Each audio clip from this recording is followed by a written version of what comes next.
नमस्ते और स्वागत है आज हम एक बहुत ही गहरे विषय में उतर रहे हैं। जी। चरक संहिता का वो अध्याय जो प्रजनन स्वास्थ्य पर केंद्रित है, योनि व्यापत चिकित्सितम। बिल्कुल। और ये अध्याय इसलिए भी खास है क्योंकि ये सिर्फ बीमारियों की एक लिस्ट नहीं देता। सही बात है। ये हमें सोचने का एक पूरा ढांचा देता है।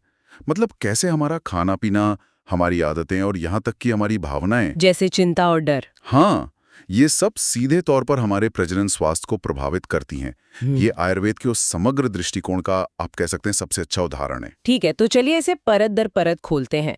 स्रोत जो है वो 20 तरह के योनि व्यापत की बात करते हैं। जी, 20 प्रकार के। तो ये इतनी सारी समस्याएं मतलब पैदा कहाँ से होती हैं? इनके मूल कारण क्या बताए गए हैं? देखिए, स्रोत 4 मुख्य कारण बताते हैं। पहला है मिथ्याचार, यानी गलत आहार और जीवन शैली। ओके। दूसरा, प्रदूषित आर्तव, यानी दूषित मासिक धर्म। तीसरा है बीज दोष मतलब जेनेटिक। हाँ, आज की भाषा में इसे आनुवांशिक या डिंब से जुड़ी समस्या कह सकते हैं।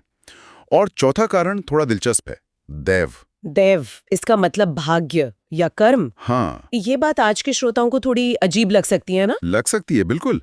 लेकिन दैव यहाँ पर उन कारकों के लिए एक शब्द है जो हमारे सीधे नियंत्रण से मतलब बाहर हैं। अच्छा। इसे हम उन जन्मजात समस्याओं की तरह समझ सकते हैं जिन्हें आज हम जेनेटिक डिसऑर्डर कहते हैं।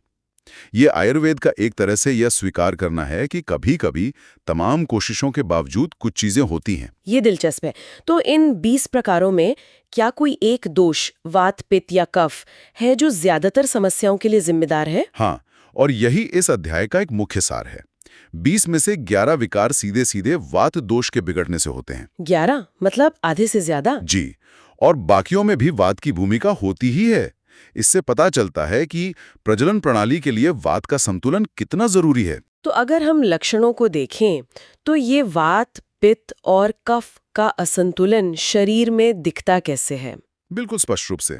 वात के बढ़ने पर रूखापन, चुभन वाला दर्द, और स्राव कैसा होता है? झागदार या पतला स्राव होता है। मतलब वात एक तरह की सुखाने और अस्थिर करने वाली शक्ति है। एकदम सही।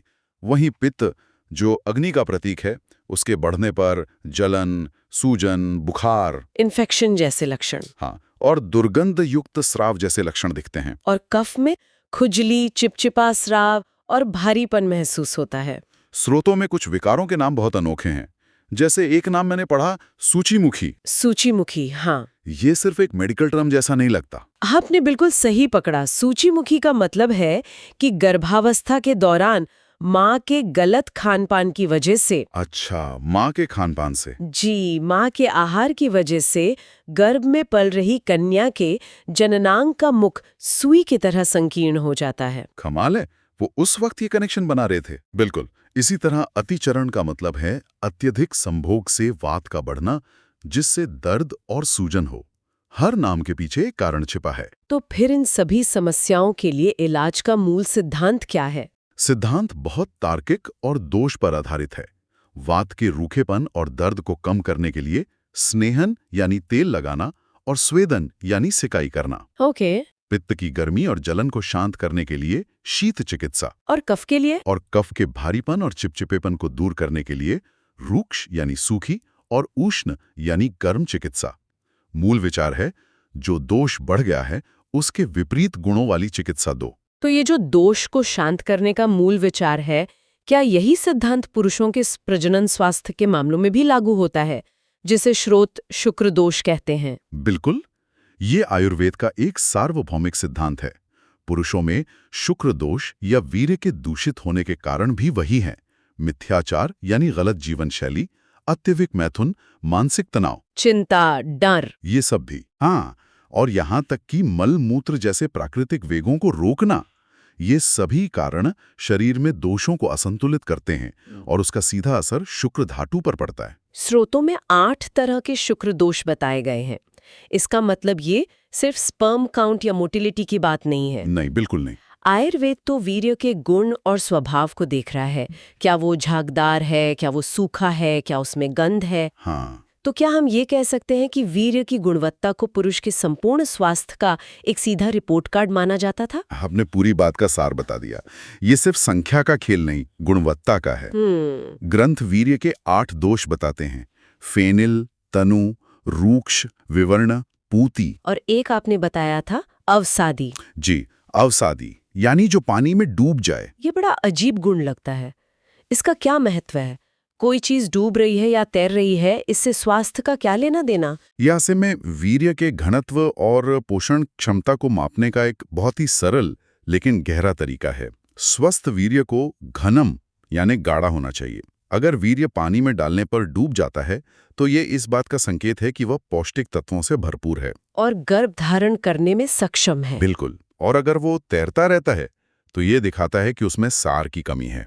वाह! तो फिर स्वस्थ वीर्य के क्या लक्षण हैं? ग्रंथ कहते हैं कि शुद्ध शुक्र स्निग्धम यानी चिकना, घनम यानी गाढ़ा, पिच्छिलम यानी लसदार, मधुरम यानी मीठा और स्फटिका सन्निभम होता है।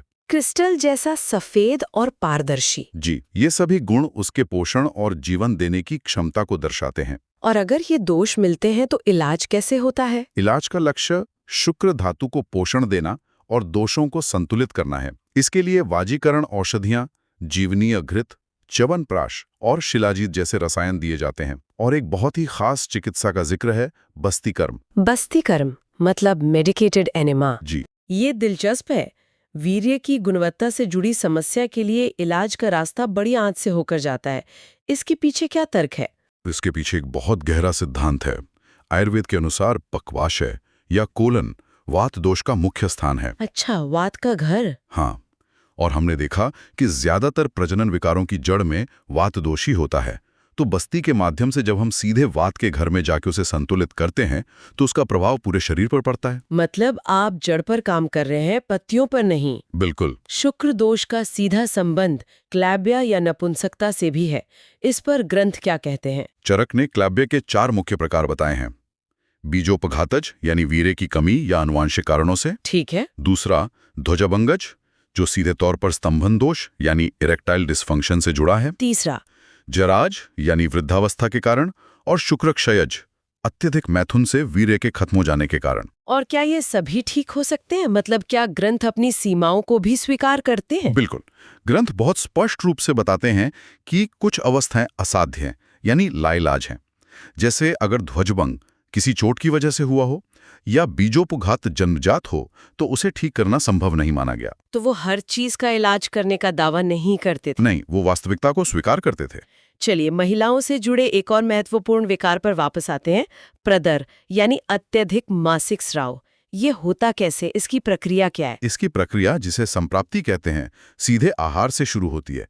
बहुत ज्यादा नमक, खट्टा, भारी और तीखा भोजन करने से शरीर में वात दोष बढ़ जाता है। ओके। यह बढ़ा हुआ वात रक्त धातु को भी प्रकुपित करके उसकी मात्रा बढ़ा देता है और उसे गर्भाशय से जुड़ी नसों में ले जाता है। और नतीजा होता है अत्यधिक स्राव। जी, क्योंकि इसमें स्राव बहुत ज्यादा प्रकृष्ट रूप में होता है, इसलिए इसे प्रदर कहा गया। दोषों के हिसाब से इसके स्राव में भी अंतर होता होगा? हाँ, बिल्कुल। वातज प्रदर में स्राव झागदार, पतला और दर्द के साथ होता है। पित्तज में जलन होती होगी? हाँ, पित्तज प्रदर में स्राव नीला या पीला, बहुत गर्म और दुर्गंध युक्त होता है, साथ में जलन भी होती है। और कफज प्रदर में स्राव चिपचिपा, पीलापन लिए हुए और भारी होता है। इसके विपरीत स्वस्थ मासिक धर्म का भी वर्णन है? जी, स्वस्थ आर्तव हर महीने आता है, बिना दर्द या जलन के 5 दिन तक रहता है और उसका रंग गुंजा फल जैसा होता है, न बहुत ज्यादा न बहुत कम। इस पूरी चर्चा से जो बात मुझे सबसे ज्यादा प्रभावित कर रही है वो है विस्तार का स्तर।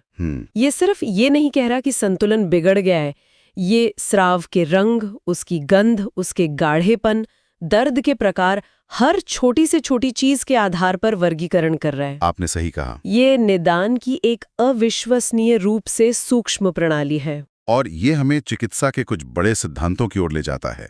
पहला और सबसे महत्वपूर्ण सिद्धांत है पथ्य का महत्व, यानी सही आहार विहार।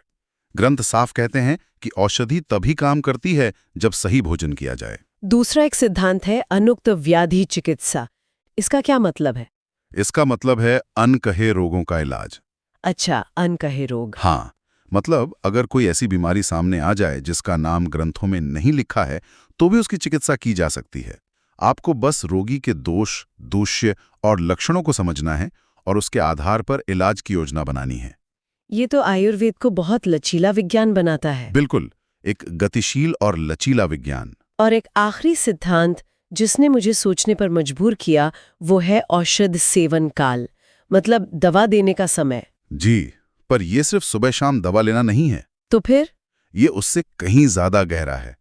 इसका मतलब है कि दवा का असर इस बात पर निर्भर करता है कि उसे दिन के किस समय दिया गया है। अच्छा, ये रोगी की पाचन शक्ति, रोग की अवस्था और दिन रात के चक्र पर निर्भर करता है। आज का आधुनिक विज्ञान इसे क्रोनोफार्माकोलॉजी कहता है और इस पर अब शोध कर रहा है। और ये विचार हजारों साल पहले ही यहाँ मौजूद था। जी, यही मौजूद था। ये चर्चा वाकई आंखें खोलने वाली थी। हमने देखा कि कैसे एक प्राचीन ग्रंथ में न केवल बीमारियों का इतना विस्तृत वर्गीकरण है, बल्कि उनके इलाज के पीछे गहरे तार्किक और वैज्ञानिक सिद्धांत भी मौजूद हैं। बिल्कुल, ये सिर्फ जड़ी बूटियों की सूची नहीं है, ये सोचने का एक पूरा तरीका है। एकदम सही। और अंत में विचार करने के लिए एक बात यह है कि ये स्रोत बार बार शारीरिक विकारों को हमारे आहार, जीवन शैली और यहाँ तक कि शोक, भय और चिंता जैसी मानसिक अवस्थाओं से जोड़ते हैं। हर चीज आपस में जुड़ी है। हाँ, ये हमें ये सोचने पे मजबूर करता है कि आज का आधुनिक प्रजनन स्वास्थ्य, जो अक्सर शरीर को अलग अलग हिस्सों की एक मशीन के रूप में देखता है, वो मन, शरीर और हमारी रोजमर्रा की आदतों के इस गहरे एकीकरण पर फिर से विचार करके कितना कुछ सीख सकता है।